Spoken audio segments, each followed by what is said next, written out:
there are some on the right who seems to have enjoyed the Super Bowl and the halftime show.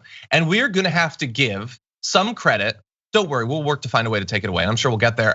Some credit to Candace Owens, who, amidst many right wingers who were complaining and crying and breaking down over what was going on the halftime show, tweeted, "This is an excellent Super Bowl halftime performance. Undeniable hip hop and R&B excellence." That is a very reasonable thing to say. And at that point, at least, that was all she said. She didn't undercut it in some way. She didn't try to score points racially with the right or anything. Like, I don't know. We're gonna pivot in a sec, but Francesca, she was just being reasonable. I am actually honestly never prepared for when they just say a normal thing, because so much of their social media activity is so purposefully, intentionally, hyperbolically insane. Yeah, she slipped up. We caught her slipping, meaning she didn't use this as an opportunity to hit against the left, to hit against Black Americans, who she loves to throw under the bus.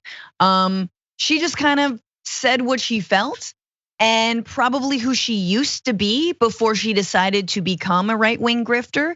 Remember, Candace Owens actually did sue for racial discrimination way back in the day in her high school, but never talks about that. She understands racism and systemic racism exists. She's experienced it herself, and she likes rap music.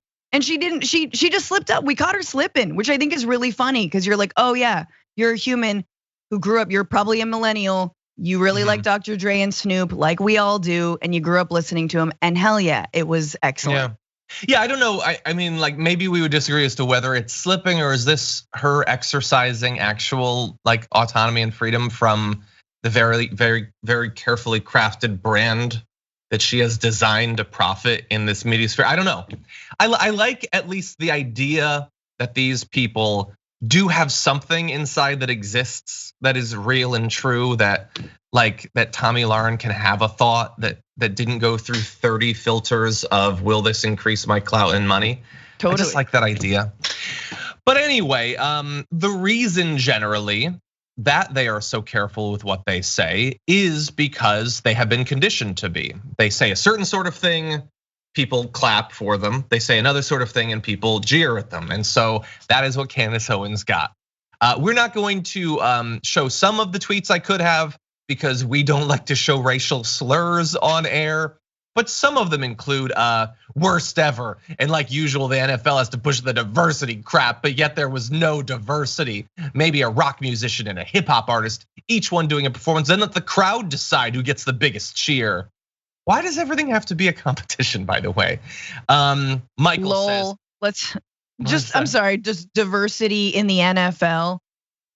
But if like there was a black quarterback, they'd be like, they can't actually be quarterbacks if there's a black manager. Shut up about NFL diversity. It's no diversity. Like but like Robert M., you know what you're doing. That's not what diversity, you know that. Are we gonna have to do this? Do we have to go through this?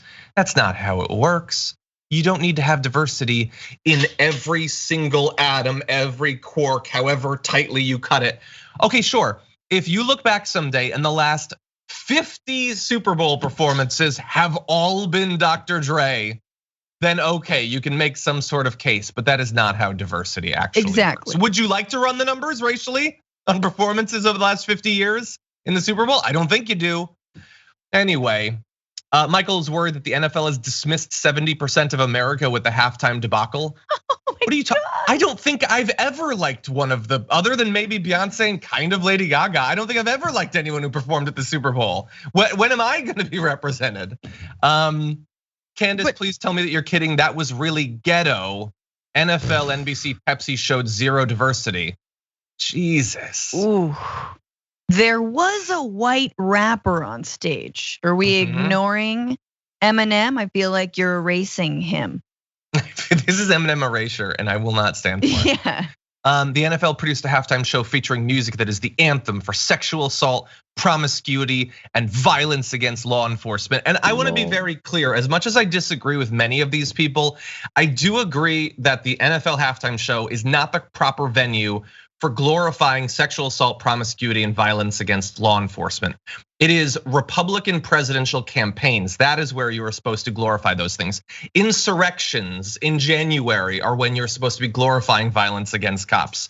Any single comment about how awesome Donald Trump and his sexual history is, that is when you're supposed to be glorifying sexual assault and promiscuity. That's the proper venue, not a sporting event, Francesca. Yeah. These different worlds, let's not mix them up. Save it for the campaign trail. It doesn't matter who would have, it does not matter who. The only thing that the right would have liked, yes, is if a bunch of green M&Ms showed their entire butt. Like that's it. There's like, then it would have been like, actually, this was really representative. Like, and even then they would. I feel seen. There's a lot of diversity. Like, I don't know, just like Dr. Seuss characters, but only the racist ones, just like the quote unquote Chinamen in little hats. Like, what would they have wanted, That show's got crack. Anyway, it closes with this. Candace Owens responded apparently to many of the, like we showed you ones we could get away with on a live broadcast. There was a lot of racism, the N-word, all sorts of things. And the thing is, like, you can get trolled and attacked on social media. That happens constantly. But generally, that should be coming from people who don't agree with you. Like, these people don't agree with her on this, but that is her audience. That's her fan base. Like, how can you look out at that and not think, wait, have I been going down the wrong path for a while maybe? Why do these people generally love me if this is how they think? But anyway, she eventually put up a comment. I loved Luke Combs singing country music at halftime during the Thanksgiving Cowboys game. I also happen to love Dre, Mary J, and Kendrick Lamar tonight. I grew up loving both hip hop and country. Politics doesn't dictate who I am and what I like. Well, that last bit is not remotely true. Almost always it does. But in this particular case, so far, she has not ruined it. We'll see. We know when the right gets strong enough pushback for saying a reasonable thing, they usually crumble eventually. Any other thoughts, Francesca? I wonder what she thinks about Lil Nas X. I know Old Town Road. A lot of conservatives were like, yes, it's our time. It's Old Town Road. I love this. And then he came out with another album where he is 100% naked on the cover and was grinding on the devil and leans into the fact that he's gay and black and embraces it fully. Yeah.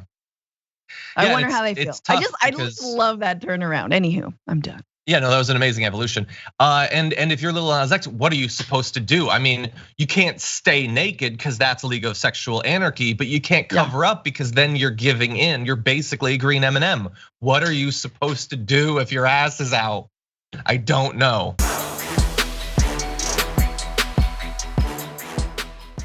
Check out the Damage Report podcast each day, wherever you get your podcasts, whether Pocket Casts or Stitcher or iTunes. You can join me as I give you the news and stories you want, with a range of co-hosts and interview guests jumping in on the fun each day. Again, that's the Damage Report, wherever you get your podcasts. And if you get them at iTunes, don't forget to rate and review. Sometimes I'll read them live on the show.